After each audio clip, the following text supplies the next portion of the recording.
নমস্কার,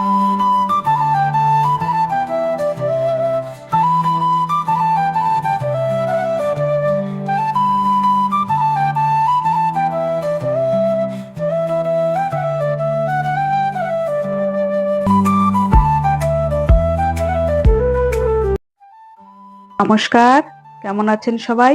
আশা করি ভালো আছেন, সুস্থ আছেন। আজ রবিবার, ছুটির দিন। ছুটির দিন মানেই বাইরে ঘুরতে যাওয়া, বাইরে খাওয়া দাওয়া, আনন্দ ফুর্তি করা। সারা সপ্তাহ জুড়ে তো ওই একটা দিনের আশাতেই বাচ্চারা বসে থাকে, কবে রবিবার আসবে, একটু আনন্দ ফুর্তি করা, খেলাধুলা, পরিবারের সবার সাথে বসে খাওয়া দাওয়া করা, একটু ঘুরতে যাওয়া। যাই হোক, সকলের তো আর ঘুরতে যাওয়া সম্ভব হয়ে ওঠে না। অনেকেই আছেন বাড়িতে থেকেই রবিবারের ছুটির দিনটা খুব সুন্দরভাবে কাটানোর। আমিও ভাবলাম আজ বাচ্চাটাকে কিছু স্পেশাল রান্না করে খাওয়াই। স্পেশাল বলতে বিরাট কিছু আয়োজন করিনি, সাধারণের তুলনায় একটু আলাদা করে রান্না করে দিয়েছি। এতেই বাচ্চা খুব খুশি। চলুন তবে রান্নাটা তাড়াতাড়ি সেরে ফেলা যাক। আজ রান্না করব ফ্রাইড রাইস, চিকেন কষা। আপনারা রান্নাটা দেখতে থাকুন।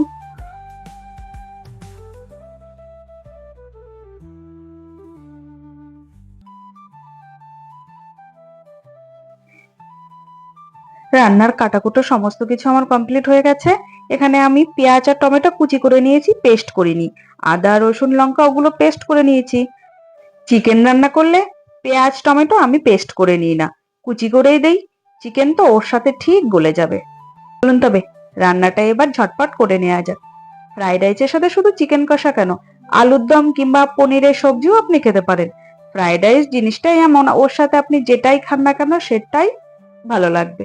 আজ আমি চিকেন কষা করেছি, অন্য একদিন এর সাথে আলুর দম কিংবা পনিরের সবজি করেও আপনাদের সাথে শেয়ার করব। চিকেন কষাতে সাধারণত আলু দেয় না, তবে আজ আমি দিয়েছি, আমার পছন্দ তাই। এটা আপনারা চাইলে স্কিপ করে যেতে পারেন। আলু ভাজা হয়ে গেল, এবার পেঁয়াজ আর টমেটোটা ভালো করে ভেজে নিয়ে বাকি যে পেস্ট করে রেখেছিলাম মশলাগুলো দিয়ে কিছুক্ষণ কষিয়ে নিয়ে চিকেনটা রান্না করে নেব। চলুন দেখতে থাকুন আপনারা ভিডিওটি।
চিকেনটা ভালো করে কষিয়ে নিয়ে তাতে আমি কিছুটা পরিমাণে গরম জল অ্যাড করে দিয়েছিলাম, যাতে চিকেনটা ভালো করে সেদ্ধ হয়ে যায়।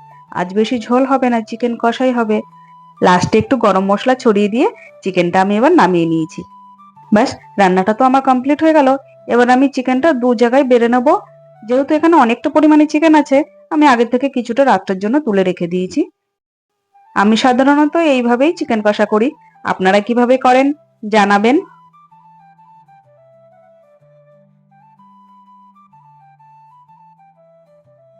চিকেন কষা তো কমপ্লিট করলাম, চলুন তবে এবার ঝটপট করে ফ্রাইড রাইসটাও রান্না করে ফেলি।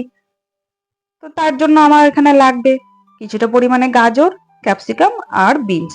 চাইলে আপনারা এর মধ্যে আরো কিছু সবজি অ্যাড করতে পারেন, যেমন ধরুন মটরশুঁটি, ফুলকপি। তবে আজ আমি সেগুলো দিইনি, আমার তিনটে সবজিতেই হয়ে গেছে।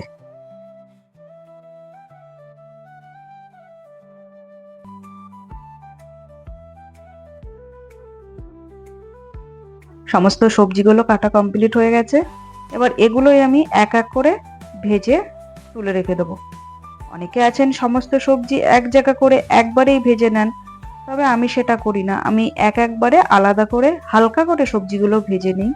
সমস্ত সবজিরই তার নিজস্ব একটা টাইম আছে সেদ্ধ হওয়ার। একবারে দিলে আমার মনে হয় না সমস্ত সবজি সেদ্ধ হয় ভালো করে।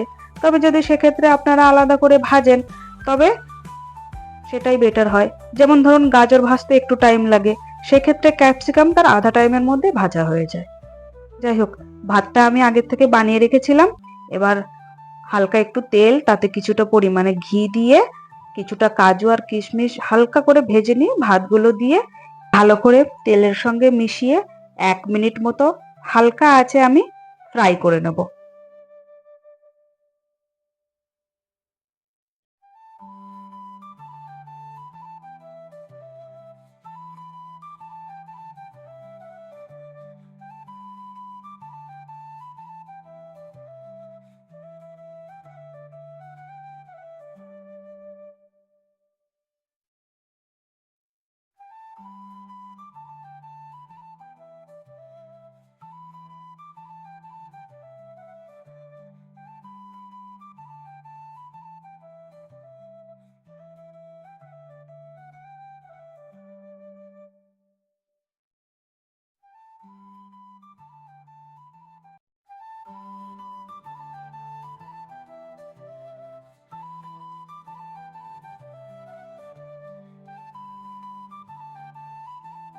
1 মিনিট মতো আমি রাইসটাকে ভালো করে ভেজে নিয়েছি।